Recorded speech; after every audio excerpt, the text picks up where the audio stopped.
Hi friends, அழகே அழகு இனி வரப்போகிற எபிசோட்ஸ்க்கான ப்ரோமோ தான் இந்த வீடியோவில் பார்க்க போகிறோம். வாங்க ஃப்ரெண்ட்ஸ் பார்க்கலாம்.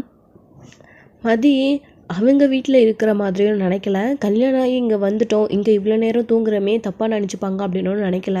ஸோ மதி ஏதோ தூக்க கழகத்தில் ஞாபகம் இல்லாமல் ரொம்ப நேரம் தூங்கிட்டாங்க. தூங்கி எழுந்திரிச்சு விடிஞ்சு பார்த்தா தான் அவங்களுக்கே தெரியுது ராத்திரி என்ன நடந்துச்சு, நேற்று ஒரே நாளில் என்னென்னமோ நடந்து முடிஞ்சு போச்சு அப்படின்ற விஷயங்கள் எல்லாமே அப்போ தான் அவங்களுக்கு ஞாபகம் வருது.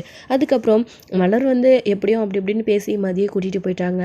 அதுக்கப்புறமா நீங்கள் இப்படி இருக்கீங்க, காலையில் இவ்வளோ நேரத்துக்கு எழுந்திரிச்சிங்க, நேரம் என்ன ஆகுது, இன்னும் சாப்பிடலையே அப்படின்னு தெரிஞ்சுக்கும் போது அவருடைய மாமா சொன்ன விஷயங்கள் ஞாபகம் வருது. இந்த வீட்டுக்குன்னு சில நெறிமுறைகள் இருக்குது, அது எல்லாத்தையும் புரிஞ்சுக்கிட்டா வாழ்க்கை சந்தோஷமாக போகும் அப்படின்றத இவங்க அப்படி தான் எடுத்துக்கிட்டாங்க போல இருக்குது. இந்த வீட்டுக்கு வந்ததுக்கப்புறமா எல்லாத்தையுமே புரிஞ்சுக்கிட்டு அதுக்கேற்ற மாதிரி நடந்துக்கிட்டு சந்தோஷமாக வாழ்க்கையை வாழ்கிறாங்க. இப்போது இங்கே செய்கிற வேலையெல்லாம் கஷ்டமாக நினைக்காம சந்தோஷமாக இஷ்டப்பட்டு செய்கிறாங்க அப்படின்றத மதி இப்போ புரிஞ்சுக்கிறாங்க.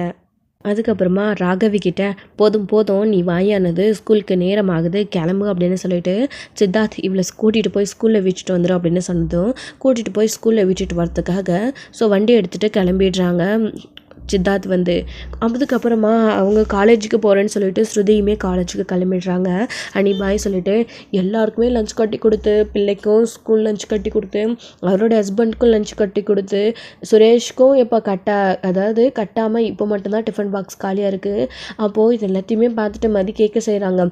என்னது இது, இவ்வளோ டிஃபன் பாக்ஸா, குழந்தைக்கு கொடுத்தீங்க, அப்புறம் உங்களோட ஹஸ்பண்ட்க்கு கொடுத்தீங்க, அதுக்கப்புறமா இது யாருக்கு அப்படின்னு கேட்குறாங்க. யாருக்குன்னா உன் புருஷனுக்கு தான் அப்படின்னு சொல்கிறாங்க. இது கேட்டு மதி சைலண்ட்டாக இருக்காங்க. என்ன சுரேஷ்க்கு தான் இது, அவன் இப்போது சஸ்பென்ஸில் இருக்கிறதுனால, கல்யாணம் நடத்தினால, வேலைக்கு போகாமல் இருக்கிறதுனால இது காலியாக இருக்குது, இல்லைன்னா இதுக்கும் எனக்கு வேலை வந்திருக்கும். எல்லாருமே இதுக்கு முன்னாடி யாருமே வீட்டில் இருக்க மாட்டாங்க, மாமா உட்பட எல்லாருமே போய்ட்டு இருந்தாங்க. இப்போ மாமாவோட கேரியர் மாதிரி தான் இங்கே பார் ரெஸ்ட் எடுக்குது, மற்றபடி இந்த வீட்டில் எல்லாருமே கிளம்பிட்டே இருப்பாங்க. ஸ்ருதிக்கு எப்படியோ ஸ்ருதிக்கு ஒரே டிஃபன் பாக்ஸ் தான், மற்றபடி இந்த வீட்டில் அத்தையை தவிர சித்தார்த்தை தவிர மற்ற எல்லாருக்குமே டிஃபன் பாக்ஸ் கட்டி கொடுக்குற வேலை எனக்கு. நான் என்றைக்கெல்லாமும் வேலை செஞ்சுக்கிட்டே தான் இருப்பேன்.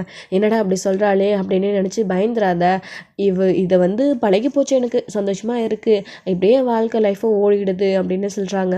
இவ்வளோ வேலைகளையும் இஷ்டப்பட்டு கொஞ்சம் கூட கஷ்டமே படாமல் செய்கிறீங்கக்கா, உங்களை நினச்சா எனக்கு ரொம்ப சந்தோஷமாக இருக்குது அப்படின்னு. சரி விடு மதி, சரி நீ ஃபோன் பண்ணி வீட்டில் பேசுனியா, அம்மா கிட்ட, அப்பா கிட்ட, உன் தங்கச்சிக்கிட்ட பேசுனியா, உன் அப்பா எப்படி இருக்காரா அப்படின்னு கேட்குறாங்க. மதியோட முகமே சட்டுன்னு வாடி போயிடுது. என்னாச்சு மதி அப்படின்னு. இல்லைக்கா, அப்பாவை பார்க்க போகணும்னு தோணுது, நேற்று தான் கேட்டதுக்கு அனுப்பவே இல்லை, இன்றைக்காச்சும் நான் போய் அப்பாவை பார்த்துட்டு வரணும்னு தோணுது, நான் ஃபோன் பண்ணி பார்த்தேன், சுவிட்ச் ஆஃப்னு தான் வந்துச்சுக்கா அப்படின்னு சொல்கிறாங்க. ஏய் கவலைப்படாதான், ஹாஸ்பிட்டலில் இருந்துச்சுல்ல ஃபோனு, அதனால் சுவிட்ச் ஆஃப் ஆகிருக்கும் சார்ஜர் இல்லாமல், நீ போயிட்டு அத்தா மாமா கிட்ட சொல்லு, அவங்கக்கிட்ட கேட்டுட்டு சுரேஷை கூட்டிகிட்டு போயிட்டு வர சொல்லு, சுரேஷ் உன்னை கூட்டிகிட்டு போவோம் அப்படின்னு சொல்கிறாங்க. அப்போது மதியம் அமைதியாக இருக்காங்க. என்ன சுரேஷ் கூடயா போகணும்னு நினைக்கிறியா, நடந்தது எல்லாத்தையும் மறந்துடு, இதுக்கப்புறம் நடக்க போகிறத மட்டும் பாரு, சுரேஷும் நல்ல பையன்தான், உன்னை புரிஞ்சுப்பான், அவங்க கூட நீயும் போ, அவங்ககிட்ட பேசு, அவங்க கோவப்பட்டாலையும் நீயும் 2 வார்த்தை பேசு, அளவுக்கு மீறி கோவப்பட்டா என்கிட்ட சொல்லு, சுரேஷ் கிட்ட நான் பேசிக்கிறேன், அவங்ககிட்ட பேசி கன்வின்ஸ் பண்ணி எல்லாம் சரியாக போயிடும் அப்படின்னு சொல்கிறாங்க. நான் போயிட்டு அங்கிள்கிட்டையும் ஆண்டிக்கிட்டையும் அவங்கக்கிட்ட கேட்டுட்டு வரேன் அப்படின்னு சொல்கிறாங்க. அத்தை மாமான்னு சொல்லு சரியா அப்படின்னு சொல்கிறாங்க. சரிக்கா அப்படின்னு சொல்லிட்டு மதியம் எல்லோரும் கிளம்பினதுக்கப்புறமா கிச்சன்லேருந்து வராங்க இவங்க கிட்டே பேசணுன்னு. அப்போ தான் அவருடைய மாமாவுமே உள்ள ரூம்லேருந்து வராங்க. வாமா எந்திரிச்சிட்டியா அப்படின்னு. ஆமாங்க 10 மணிக்கு எந்திரிக்கிறா, இவ என்ன வழக்கமோ தெரியல, இவங்க வீட்டில் இப்படி தான் சொல்லி கொடுத்தாங்களா, இல்லை அங்கே இப்படி தான் இருப்பாளா. ஆமாம் நீ காலேஜில் வேலை பார்க்க போகிறதானது சொன்னேன், காலேஜுக்கு இப்படி தான் 10 மணிக்கு போவியா நீ, எந்திரிச்சு 10 மணிக்கு எந்திரிச்சு எப்போ 11 12 மணிக்கு போவியா, காலேஜே 2 மணி வரைக்கும் தான், நீ எப்போ எந்திரிச்சு எப்போ போவ அப்படின்னு சொல்லிட்டு உடனே அவங்க அத்தை பேச ஆரம்பிச்சிடுறாங்க. அந்த சமயத்தில் சுரேஷ் என்ன பண்ணுறாரு, எந்திரிச்சு குளிச்சு முடிச்சுட்டு அவருமே வராரு. அண்ணி காஃபி அப்படின்னு கேட்குறாங்க. கொண்டு வர சுரேஷா அப்படின்னு அதையும் அவங்க செஞ்சிட்ருக்காங்க. மதி இங்கே நின்றுட்டு இருக்கிறத கூட சுரேஷ் கவனிக்கவே இல்லை. அதாவது அவருக்கு கல்யாணம் ஆன விஷயமும் அவருக்குமே சுத்தமாக ஞாபகமே இல்லை. அப்போ தான் என்னடா உன் பொண்டாட்டி இருக்கா, அவகிட்ட காஃபி கேட்க வேண்டியது தானே, இப்போ உனக்கு கல்யாணம் ஆகிடுச்சு இல்லை அப்படின்னு சொல்கிறாங்க. மா வழக்கமாக அண்ணி கையில் தானே குடிப்பேன், இப்போ என்ன உனக்கு அப்படின்னு சுரேஷ் கேட்குறாரு. என்னடா பொண்டாட்டி 10 மணிக்கு தூங்கி எழுந்திரிச்சு வரா, நீ இப்போ தான் எந்திரிச்சு வர, அம்மா என்ன செய்கிறதா 2 பேர்த்தும் உத்தேசம், வேலைக்கு போயிட்டு இருந்த வரைக்கும் நீயும் ஒழுங்காக தான் இருந்த, இப்போ நீயும் 10 மணிக்கு எந்திரிக்கிற. அந்த சித்தார்த் பையன் தான் எப்பயுமே 12 மணி வரைக்கும் இழுத்து போத்திட்டு தூங்கிட்டு இருப்பான். ஆனால் இந்த தடவை நீ இப்படி பண்ணுறிய, அதுக்கு கூடவே நீ கட்டிட்டு வந்தவளும் அப்படி இருக்கா அப்படின்னு பேசுகிறாங்க. மா அப்படின்னு சொல்லிட்டு சுரேஷ் சொல்கிறாரு. அப்போ தான் மலர் வந்துட்டு அத்தை காலையிலேயே அமைதியாக இருங்க, அவங்க 2 பேரும் கல்யாணம் ஆன டயர்டில் ஏதோ அப்படி தூங்கிட்டாங்க, ஏன் அவங்கள எப்படி பேசிகிட்டு இருக்கீங்க. சுரேஷ் இந்தா காஃபி அப்படின்னுவோம். என்னம்மா என்னை திட்டலைன்னா உனக்கு நாள் போகாது போல இருக்குது, ஆனால் என்ன சாவி அப்படின்னு சொல்லிட்டு தூக்கி போடுறாங்க. ஏன் வண்டி எங்களை எடுத்துகிட்டு போயிட்டு வந்தேன் அப்படின்னு. பாப்பா ஸ்கூலில் விட்டு வந்தேன் ராகவி அப்படின்னு சொல்கிறாங்க. அந்த வண்டியை கூட தொடச்சிருக்க மாட்டியே அப்படின்னு கேட்குறாங்க.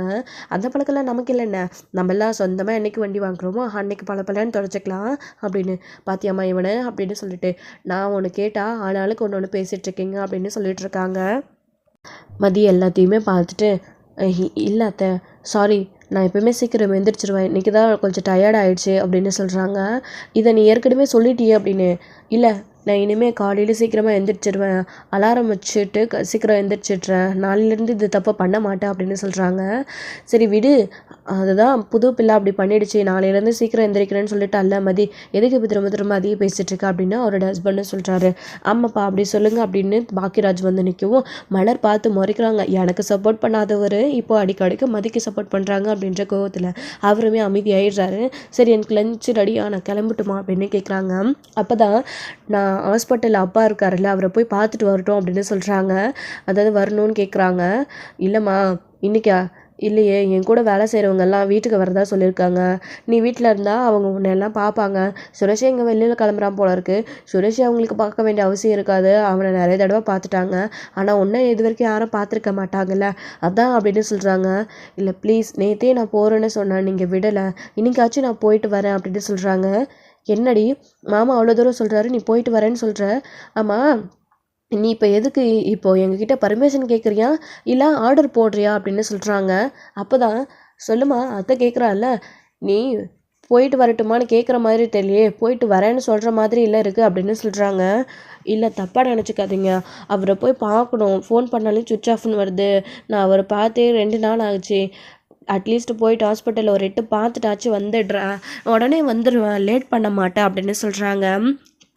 சொந்த அப்பாவை பார்க்க போக இந்த பொண்ணு இவங்கக்கிட்ட இப்படி பர்மிஷன் கேட்க வேண்டியதாக இருக்குது, இதெல்லாம் என்ன கொடுமையோ, அவள் தான் ஹாஸ்பிட்டலுக்கு போய் பார்த்துட்டு வரட்டுன்னு சொல்கிறாளே, இவங்களுக்கு பர்மிஷன் கொடுத்தா தான் என்னவா, என்ன தான் என் அம்மாவையும் பார்க்க என் தம்பியையும் பார்க்க போக விட மாட்டாங்க, இவ்வளோ கூட போகவில்லைன்னா எப்படி, மாமியார் கொடுமைன்னு கேள்விப்பட்டிருக்கேன், ஆனால் இப்போ தான் நேரில் இதை பார்க்குறேன், நேரில் இதை பார்த்தாலும் இவங்க நல்லவங்களாக தான் இருக்காங்க, ஒரு சில நேரத்தில் தான் அப்படி எல்லாம் மாமியாராக நடந்துக்கிறாங்க, ஏன்னா இந்த அத்தையும் மாமாவும் இப்படி இருக்காங்களோ தெரியல, புகுந்த வீட்டில் இருந்து கல்யாணம் ஆகி புகுந்த வீட்டுக்கு வந்துட்டா திரும்பவும் பிறந்த வீட்டுக்கு போகக்கூடாதுன்னு ஏதாச்சும் ரூல்ஸ் இருக்கா என்ன, அப்படிதான் இவங்க பண்ணிட்டு இருக்காங்க அப்படின்னு மலர் ஒரு பக்கம் மனசுக்குள்ளே நினச்சி நின்று புலம்பிகிட்டே இருக்காங்க. அதுக்கப்புறம் தான் அப்பா போயிட்டு வரட்டும் விடுங்களேன்ப்பா அப்படின்னு சொல்கிறாங்க பாக்கியராஜ். அப்போ தான் கொஞ்ச நேரம் கழிச்சு சரிம்மா போயிட்டு சீக்கிரம் வந்துடு அப்படின்னு சொல்கிறாங்க. சரி அப்படின்னு சொல்லிட்டு கிளம்பலான்னு சொல்லிட்டு திரும்பவும் ஆமாம் இப்படியே போக போகிறா அப்படின்னு சொல்கிறாங்க. ஆமாம் அப்படின்னு மதியம் சொல்கிறாங்க. நல்ல ஒரு புடவை எடுத்து கட்டிட்டு போகலாம்ல, சுடிதார்லேயே போவியா, இப்போ உனக்கு கல்யாணம் ஆகிடுச்சு, எங்கேயாச்சும் வெளியில் போகும்போது நீ சாரி கட்டிட்டு தான் போகணும், வீட்டில் இருக்கும்போதுன்னா உன் இஷ்டப்படி சுடிதார் போட்டுக்கோ அப்படின்னு சொல்கிறாங்க. சரின்னு மதியம் எல்லாத்தையும் புரிஞ்சுக்கிறாங்க. அதாச்சும் இவ்வளோ நாள் வரைக்கும் அவங்க வீட்டில் பெற்றவங்க ரொம்ப செல்லம் கொடுத்து வளர்த்துட்டாங்க, அவங்களுடைய அப்பா அம்மா என்னதான் அவங்களுக்கு சொல்லி கொடுத்து வளர்த்தாலையும் மதி அவங்க இஷ்டப்படி ஃப்ரீ பேர்டாக வளர்ந்துட்டு இருந்தாங்க. ஆனால் இப்போது இங்கே வந்ததுக்கு அப்புறமா இவங்க என்ன சொன்னாலும் அது கேட்குற நிலைமைக்கு வந்துட்டாங்க, புரிஞ்சுக்கவும் ஆரம்பிச்சிட்டாங்க. ஸோ மதி இப்படியெல்லாம் நடந்துடக்கூடாது, நம்ம சுதந்திரப்படி இருக்கணும்னு தான் ஆசைப்பட்டாங்க. ஆனால் எப்படோ விதி அவங்க தலையில் எழுதிடுச்சு, இப்படி ஒரு கல்யாணத்தை அவங்க பண்ணிக்கிட்டாங்க. இப்போது இந்த குடும்பத்துக்கு ஏற்ற மாதிரி புரிஞ்சுக்கிட்டு மதி நடந்துக்கவும் செய்கிறாங்க. என்னென்னா அவங்க வீட்டில் சொல்கிறாங்களோ அதை கேட்டு நடந்துக்கிற அளவுக்கு அவங்க மாறிட்டாங்க. ஸோ பெற்றவங்க வீட்டில் மட்டும்தான் இந்த அளவுக்கு ஃப்ரீடம் எல்லாமே, ஒரு வீட்டில் கல்யாணம் ஆகிட்டு போயிட்டா அந்த ஃப்ரீடம் தொலைஞ்சு போய்ட்டுன்னு அவங்களுக்கு நல்லாவே தெரிஞ்சிருக்கு. அதனால தான் எனக்கு கல்யாணம் வேண்டாம், என்னோட லட்சியம் என்னுடைய கனவுன்னு அவங்க சந்தோஷமாக இருந்திருக்காங்க. ஸோ அவங்களுக்கு நேரம் இப்படி ஆயிருக்கு, சுரேஷ் அவங்க மீட் பண்ணணும், அதனால் அவங்களுக்கு பிரச்சனை வரணும், இப்படி சுரேஷாவே கல்யாணம் பண்ணிக்கணுன்றது கடவுளோட விதி, கடவுள் போட்டு முடிச்சு. ஸோ இப்போ அப்படி தான் நடந்திருக்கு. உள்ளே போயிட்டு அவங்களுமே சாரியை கட்டிட்டு வந்ததுக்கப்புறமா சுரேஷ் கூட வண்டியில் ஏறி உட்காரவே முடியல, 2-3 டைம் ஸ்லிப் ஆகுது. மலர் இருந்துக்கிட்டு சுரேஷ் வண்டி கெட்டியாக தான் பிடியேன் அப்படின்னு அண்ணி அப்படின்னு சொல்லவும் சாரி சாரி, என்னோட தப்பு தான், என்னால் சாரி கட்டிட்டு ஏற முடியல அப்படின்னு. சுரேஷ் இவ்வளோ பெரிய வண்டியில் மேலே ஏறி உட்காந்துடல, கொஞ்சம் கெட்டியாக புடி அப்படின்னு உடனே ஏறி உட்காடுறாங்க. அப்புறம் கூப்பிட்டுட்டு கிளம்பிடுறாங்க. அப்புறமா பாக்கியராஜும் இருந்துக்கிட்டு சரி மலரே நானும் கிளம்புறேன் அப்படின்னு சொல்லிட்டு அவங்களும் கிளம்புறாங்க. ஹாஸ்பிட்டலில் அவருடைய அப்பாவுக்கு ட்ரீட்மெண்ட் முடிஞ்சு ஸோ அவர் வந்து ரெஸ்ட் எடுத்துகிட்ருக்காரு. அப்போ தான் போகிறாங்க. போயிட்டு ஃபோன் பண்ணால் எடுக்கலன்னு அவங்க அம்மா கிட்டே கேட்குறாங்க. ஃபோன் சார்ஜர் இல்லாமல் சுவிட்ச் ஆஃப் ஆகிடுச்சுன்னு அவங்க தங்கச்சியும் அவங்களுடைய அம்மாவும் சொல்கிறாங்க. இப்போ அப்பா எப்படி இருக்காரு அப்படின்னு, உள்ளே தூங்கிட்டுருக்காரு அப்படின்னு சொன்னதும் நான் அவரை பார்க்கணுன்னு சொல்கிறாங்க. போய் பாரு மதி அப்படின்னதும் உள்ளே போகிறாங்க. அப்போ தான் அவங்களுடைய மனைவியுமே உள்ளே போயிட்டு ஏங்க மதி வந்திருக்கா எந்திரிச்சு பாருங்க அப்படின்னு சொல்லிட்டு எழுப்புறாங்க. அப்போ தான் மதி கண்ணு திறந்து பார்க்குறாங்க. மதியை பார்த்த உடனே எந்திரிக்க ட்ரை பண்ணுறாரு. அப்பா படுங்க அப்படின்னு சொல்லிடுறாங்க. நீ எப்படிம்மா இருக்க அப்படின்னு. என்னப்பா நான் உங்களை பார்த்து கேட்க வேண்டிய கேள்வியே நீங்கள் என்ன பார்த்து கேட்குறீங்க அப்படின்னு. நான் இங்கே நோயெல்லாம் படுத்துட்றதுக்கும் நீ அங்கே நல்லா மனுஷனாக நின்றுக்கிட்டு பணமாக நடமாடிட்டு இருக்கிறதுக்கும் என்னம்மா வித்தியாசம். இந்த அப்பா உன்னை இந்த நிலைமைக்கு தள்ளிட்டேனே, நான் பாவி ஆயிட்டேனே, உனக்கு பிடிக்காத கல்யாணத்தை பண்ணி வச்சுட்டேனே அப்படின்னு. அப்பா நடந்த விஷயத்தெல்லாம் விடுங்கப்பா, எதுக்கு இப்போ அதை பற்றி பேசிக்கிட்டு, உங்கள் உடம்பு இப்போ எப்படி இருக்குது அப்படின்னு மதி கேட்குறாங்க. மதி நீ அப்பா கிட்ட பேசிட்டு நான் வெளியில் மாப்பிள்ளையை போய் கூட்டிகிட்டு வரேன் அப்படின்ட்டு வராங்க. மாப்பிள்ளை என்ன நின்றுக்கிட்டே இருக்கீங்க, உட்காருங்க, உள்ளே வாங்க மாப்பிள்ளை அப்படின்னு. இல்லை இருக்கட்டும் பரவாயில்ல அப்படின்னு சுரேஷ் கோவமாக பேசுகிறாரு. புரியுது மாப்பிள்ளை, எல்லாமே திடீர்னு நடந்து போச்சு. ஆமாம் மதி அங்கே எப்படி நடந்துக்கிறா, கோவப்பட்டு பேசுகிறாளா இல்லை இப்போ பொறுமையாக இருக்காளா, அப்படியே இருந்தாலையும் கொஞ்சம் போக போக பழகிக்கும் மாப்பிள்ளை. அவள் எந்த தப்பு பண்ணாலும் நீங்கள் தான் மன்னிச்சு அவளை ஏற்றுக்கணும், அவகிட்ட கோவப்படக்கூடாது அப்படின்னாலே இவங்க அம்மா ஒரு பக்கம் வந்து சுரேஷ் கிட்ட பேசிகிட்டு இருக்காங்க. அப்புறம் தான் மாப்பிள்ளை எப்படிமா இருக்காரு அப்படின்னு சொல்லிட்டு மதி கிட்ட கேட்கவும் நல்லா இருக்காருப்பா அப்படின்னு. மாப்பிள்ளை வந்திருக்காரு அப்படின்னு. ஆமாப்பா நானும் அவரும் தான் வந்தோம் அப்படின்னு. பரவாயில்லையம்மா, ஒரே நாளில் இந்த அளவுக்கு மாற்றம் வந்திருக்கு, போக போக புரிஞ்சுப்பீங்க. நான் கூட பிடிக்காத கல்யாணத்தை பண்ணி வச்சுட்டேன், நீங்கள் எப்படி இருப்பீங்களோ என்ன பண்ணுவீங்களோன்னு நினச்சேன். ஆனால் பரவாயில்ல, நீங்கள் ஒருத்தருக்கு ஒருத்தர் புரிஞ்சுக்கிட்டு சந்தோஷமாக இருக்க ஆரம்பிச்சிட்டிங்க, போக போக பழகிடும் அப்படின்னு சொல்லி அவருடைய அப்பா சந்தோஷப்படுறாங்க. அதுக்கப்புறம் டாக்டர் வந்து செக் பண்ணி பார்க்குறாங்க. அவரை செக் பண்ணி பார்த்துட்டு ஓகே நல்லா இருக்காரு, இன்னும் 2 நாளில் டிஸ்சார்ஜ் பண்ணிக்கலாம் வீட்டுக்கு, அப்புறம் ட்ரீட்மெண்ட்டுக்கு மட்டும் வந்தால் போதும் அப்படின்னு டாக்டர் சொல்கிறாரு. சரி அப்படின்னு சொல்லிட்டு அவங்களுமே சொல்கிறாங்க. ஸோ ஃபீஸ் எவ்வளோ ஆச்சு அப்படின்னு கேட்குறாங்க. ஃபீஸெல்லாம் ஆல்ரெடி கட்டியாச்சுமா, நீங்கள் எதுவும் கட்ட தேவையில்லை அப்படின்னு சொல்கிறாங்க. தங்கராஜ் சார் எல்லாத்தையும் கட்டிட்டாரு, நீ எதை பற்றியும் கவலைப்படாமல் நீ மாப்பிள்ளையோட சேர்ந்து சந்தோஷமாக இருக்கிற வழியை மட்டும் பாரு அப்படின்னு சொல்கிறாங்க அவங்களுடைய அப்பா. அப்போ தான் அவங்களுடைய அத்தை ஒரு வழியாக பேசி கன்வின்ஸ் பண்ணி சுரேஷை உள்ளே கூட்டிகிட்டு வராங்க. சுரேஷ் வந்து நிற்கிறாரு. மாப்பிள்ளை எந்திரிக்க பார்க்குறாங்க. இல்லை பரவாயில்ல இருக்கட்டும் அப்படின்னு சுரேஷ் சொல்கிறாரு. உட்காருங்க மாப்பிள்ளை, எப்படி இருக்கீங்க அப்படின்னு கேட்குறாங்க. நான் நல்லா தான் இருக்கேன் அப்படின்னு சொல்கிறாங்க. அப்புறம் தான் சரி எனக்கு வெளியில் கிளம்பணும் டைம் ஆகுது அப்படின்னு சொல்கிறாங்க. சரிங்க மாப்பிள்ளை நீங்கள் போயிட்டு வாங்க. மதி மாப்பிள்ளை எங்கேயும் போகணுன்னு சொல்கிறாரு, நீ கிளம்பு அப்படின்னு சொல்கிறாங்க.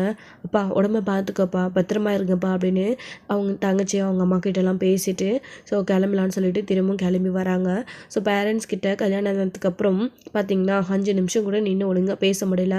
கூப்பிட்டா மாமியார் வீட்டில் புருஷன் சொன்னால் கேட்கணும், மாமியார் இதை சொன்னால் செய்யணும், மாமனார் இதை சொன்னால் செய்யணும். ஸோ இதுதான் வந்து கடமைன்னு ஆயிடுச்சு அவங்களுடையது. இப்போது அதெல்லாம் நினச்சி நடக்கக்கூடாதுன்னு தான் முதல்ல வருத்தப்பட்டாங்க. இப்போ அதே வந்து பழகி போயிடுச்சு மதிக்கு. சொல்லிட்டு திரும்பவும் மனசில் வருத்தப்பட்டுக்கிட்டே வந்து கிளம்பி வந்துடுறாங்க சுரேஷ் கூட போய் பைக்கில். சுரேஷும் கூட்டிகிட்டு வந்து ஸோ வீட்டு வாசலை விட்டுட்டு அப்படியே சுரேஷ் ஏதோ வேலை இருக்குன்னு சொல்லிட்டு கிளம்பிடுறாரு. உள்ளே வந்தால் அவங்க அத்தை இருக்காங்க. அத்தையும் மாமாவும் என்னம்மா அப்பா பார்த்துட்டு வந்துட்டியா, எப்படி இருக்காரு அப்படின்னு. நல்லா இருக்காரு அத்தை அப்படின்னு. எங்கம்மா சுரேஷ் அப்படின்னு. அவர் வெளியிலே விட்டுட்டு கிளம்பிட்டாரு அப்படின்னு. எங்கே போயிட்டான் அப்படின்னு. தெரியலையா அப்படின்னு. புருஷன் எங்கே போகிறான்னு கூட கேட்கலையாம்மா அப்படின்னு கேட்டு நின்றுட்டுருக்காங்க. இல்லை அப்படின்னு மதி சொல்லிகிட்டே நின்றுட்டுருக்காங்க. சுரேஷ் எங்கேயோ போகணும்னு காலையிலே சொல்லிட்டு இருந்தா அத்தை, அதான் போயிருப்பா அப்படின்னு. உடனே மலர் வராங்க. அவளை கேட்டால் நீ சப்போர்ட்டுக்கு வந்துடுடி அப்படின்னு சொல்லிட்டு இருக்காங்க. ஸோ வந்து மதிக்கு வந்து மலர் சப்போர்ட்டாக இருக்காங்க அப்படின்னு தான் மதியும் இப்போ புரிஞ்சுக்கிறாங்க. ஸோ இதோட இந்த எபிசோட் வந்து முடிச்சிருக்காங்க. அடுத்தடுத்த எபிசோடில் என்ன நடக்க போகுதுன்றதை வெயிட் பண்ணி பார்க்கலாம் ஃப்ரெண்ட்ஸ். தேங்க்யூ.